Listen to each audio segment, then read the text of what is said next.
Hello, সবার Sunday কেমন কাটলো? সকাল থেকেই ওয়েদারটা ছিল ভীষণ সুন্দর, তার উপর সানডে। অনেক দিন হলো কোথাও ঘুরতে যাওয়া হয়নি, বিশেষ করে এই সানডেতে। তাই হঠাৎ করেই আমি আর ভাই ঠিক করলাম কাছাকাছি কোথাও একটু ঘুরে আসা যাক। বেরিয়ে পড়লাম আমাদের কাছের ইসকন মন্দিরে। বাহ, চারিপাশটা যেন কি অপূর্ব লাগছে। ফাঁকা রাস্তা, চারিদিকে সবুজ গাছপালা, আর আকাশটাও যেন একদম ছবির মতো। বাইরে টিপ টিপ বৃষ্টি পড়ছে। চলে এসেছি মন্দিরে। এবার ঠাকুরকে প্রসাদ নিবেদন করার জন্য একটু মিষ্টি নিয়ে নিলাম।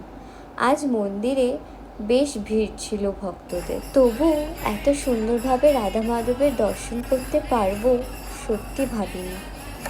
এখানে এলেই মনটা এমনিতেই খুব ভালো হয়ে যায়, তাই সুযোগ পেলেই আমি চলে আসি রাধা মাধবের কাছে একটু সময় কাটাতে। প্রার্থনা করি রাধা মাধব আমাদের সবাইকে সবসময় ভালো, সুস্থ ও সুখে রাখে। হরে কৃষ্ণ নাম কীর্তন করে সবাই কি সুন্দর মন খুলে নাচছে দেখুন। আহা, এই প্রসাদী খিচুড়ির স্বাদ সত্যি আলাদা। আমাদের সানডে বেশ ভালোই কাটলো। এবার বাড়ি ফেরার পালা। বাই। রাধে রাধে, হরে কৃষ্ণ।